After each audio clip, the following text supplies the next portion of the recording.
आइए हम कुछ चर्चा कर लें कि जीवन के अंदर परमात्मा ने 3 बातों का विशेष महत्व बताया है। वो 3 बातें, एक बात है कम खाओ, दूसरी बात है नम जाओ, गम खाओ और तीसरी बात है नम जाओ। काश मानव के जीवन में कम खाना, गम खाना और नम जाना, ये तीनों बातें अगर इंसान के जीवन में आ जाए तो मैं सोचती हूँ हर व्यक्ति का घर क्या बन सकता है, अरे स्वर्ग बन सकता है। जो व्यक्ति कम खाता है उसका शरीर सुरक्षित रहता है और जो व्यक्ति गम खाता है उसका परिवार सुरक्षित रहता है और जो व्यक्ति नम जाता है वह समाज सुरक्षित हो जाती है। कहते हैं कि जो व्यक्ति कम खाने वाला है उसके स्टमक के अंदर कभी भी प्रॉब्लम नहीं आती है, लेकिन इस फास्ट फूड के ज़माने में कम खाना तो दूर हो गया।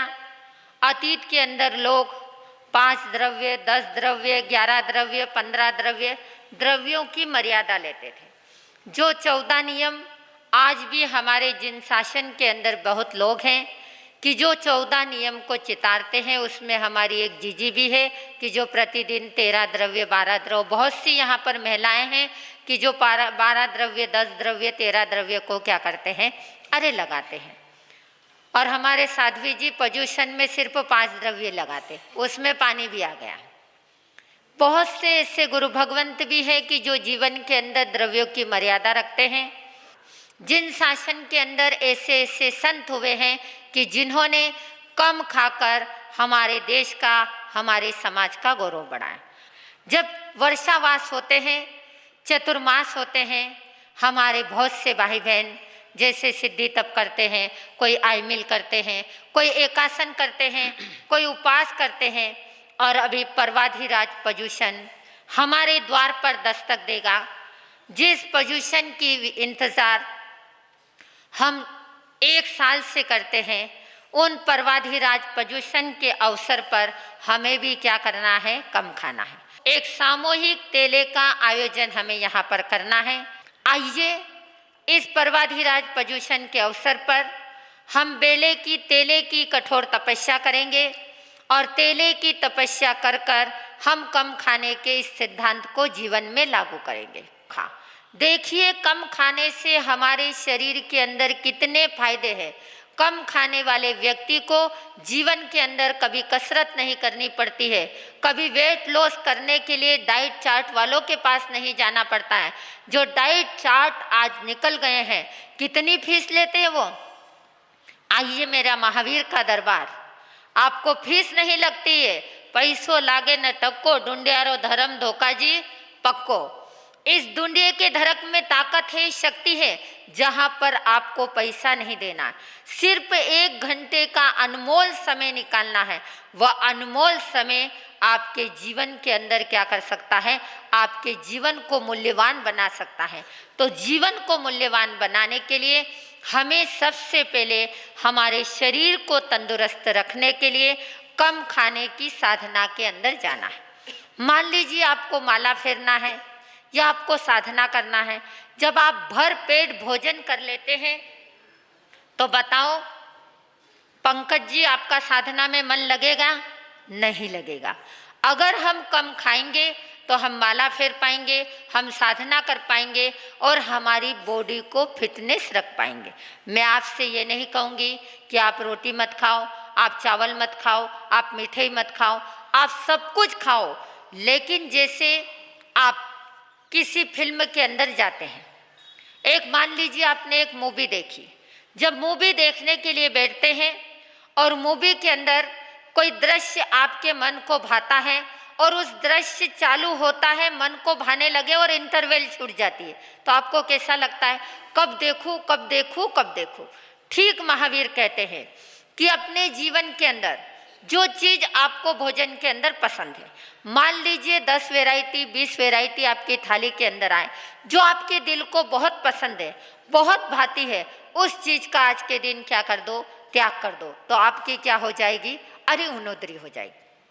मान लीजिए परमात्मा फरमाते हैं कि जीवन के अंदर जितने कम द्रव्य हम लगाते हैं उतना हमारा शरीर तंदुरुस्त होता। मान लीजिए आपको रोटी के साथ 2 सब्जी खाना है, 3 सब्जी खाना है, आप रोटी के साथ तीनों सब्जी को मिक्स कर दो, आप दाल चावल को भी मिक्स कर दो, फिर आप खाओ, आपको खाने का भी आनंद आएगा और आपके द्रव्य भी क्या हो जाएंगे, अरे कम हो जाएंगे। इस तरह कम द्रव्य लगाकर हमारे शरीर को हम तंदुरुस्त रख सकते हैं। इसीलिए परमात्मा, आप डाइट चार्ट लेने के लिए डॉक्टर के पास जाते हैं, लेकिन महावीर कहते हैं मेरे परमात्मा ने 2500 वर्ष पहले बताया है कि जीवन के अंदर कम खाने के क्या क्या फायदे।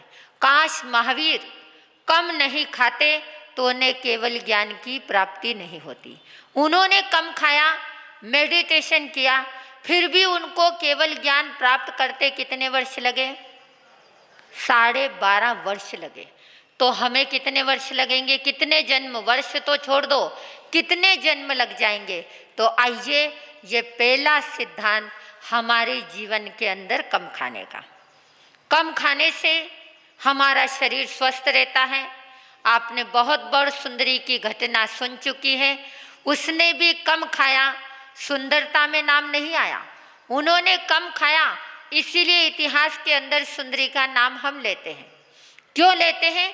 कि कम खाकर उन्होंने अपने समाज को, देश को और एक साध्वी समाज के नाम को क्या कर दिया, अरे रोशन कर दिया।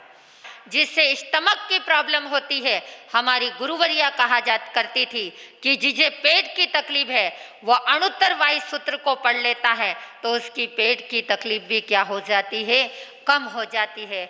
लेकिन महाराज साहब कहाँ समय है, ये 1 घंटे भी हम जैसे तैसे निकाल कर आते हैं। घर के अंदर इतने नौकर हैं, इतने चाकर हैं, गाड़ी में बैठते हैं, ड्राइवर हैं, घर से निकलते हैं, खाना बनाने वाली है, और जिसके घर में नहीं भी है तो प्राणी कितने हो आप? हम 2, हमारे 2। सिर्फ 4 व्यक्ति का भोजन का अवसर देखना, उसके अंदर हमारी सांस ऊपर नीचे हो जाती है। याद रखो, जीवन के अंदर इस कम खाने के सिद्धांत को अपना लो। आइए, दूसरा सिद्धांत कौन सा है? गम खाना। हम खाते हैं गम। मान लीजिए आप यहाँ पर बैठे, आपकी बात नहीं कर रही, मैं और किसी गांव की बात कर रही।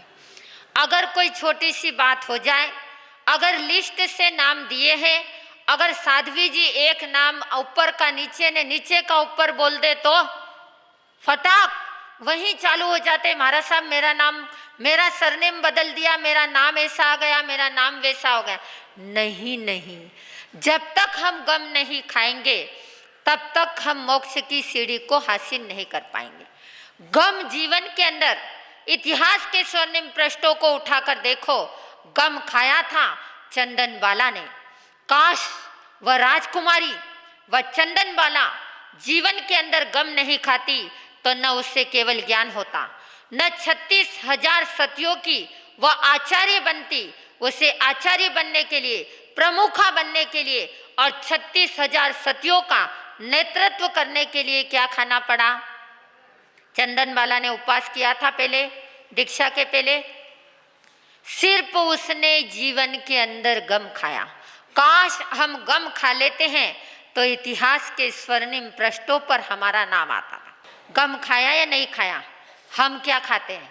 हम रोटी खाते हैं, बादाम खाते हैं, पिस्ता खाते हैं, बहुत से लोग गुटखा खाते हैं, सब कुछ खाते हैं, मिठाई खा लेते, पकवान खा लेते, लेकिन गम खाना नहीं सीखा। आपने सीखा होगा मिच्छामि दुक्कडम, लेकिन मैं आपसे अनुरोध करूंगी, अगर अंशात्मक नहीं सीखा हो, आपने सीख लिया होगा, लेकिन 1 मिनट के लिए अगर गम को छोड़ देते हैं, हम गम को नहीं खाते हैं, तो महाभारत जैसा युद्ध भी क्या हो जाता है, अरे हो जाता है। इसीलिए परमात्मा कहते हैं कि जीवन के अंदर छोटी छोटी बातें हैं, अगर गम अगर खा लेते हैं तो हमारे जीवन का क्या हो सकता है, अरे कल्याण हो सकता है। आइए गज सुखमाल को जाने, चंदन बाला को जाने और आगे बढ़े। परमात्मा महावीर तिन्नाणम तारियाणम, जब उनके कानों के अंदर क्या ठोके जाते हैं, खीले ठोके जाते हैं, तब हरक वेद आकर उनके किलों को क्या करता है, निकालता। अरे किले ठोकने की उसकी स्टाइल तो देखो, वो किले भी कैसे ठोकता है। अरे पहले वो लकड़ी डालता है और लकड़ी के अंदर कील ठोकता है और कील ठोककर उस लकड़ी को क्या कर देता है, अरे काट देता है।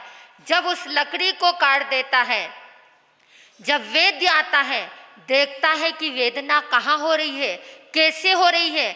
जब दिखता ही नहीं है कि कैसे लकड़ी निकाली जाए, जब उस लकड़ी को निकाला तब भगवान को कहते हैं इतनी वेदना हुई कि पर्वत भी क्या कर गए, अरे हिल गए। तब महावीर ने क्या खाया था, काश वो बोलते उस ग्वाले को लाओ, काश वो आदेश दे देते तो ग्वाले को क्या हो सकती थी, सजा भी हो सकती थी। लेकिन क्यों गम खाया। अरे जिन्होंने मोक्ष को हासिल करना था, जो तिन्नाणम तारियाणम थे, उन्होंने क्या खा लिया, अरे गम खा लिया। गम खाया था, एक बार नहीं, दो बार नहीं, तीन बार नहीं। महावीर ने जब संगम ने परमात्मा महावीर को एक रात्रि के अंदर एक उपसर्ग नहीं, दो उपसर्ग नहीं, कितने उपसर्ग दिए, 20 उपसर्ग दिए। और 20 उपसर्ग में महावीर ने क्या खाया था, गम खाया या नहीं खाया। जब लास्ट में 20वां उपसर्ग देकर जब संगम कौन रवाना होता है, संगम रवाना होता है या नहीं होता, जब रवाना होता है तब महावीर की आंखों में क्या आते हैं, आंसू आए या नहीं आए।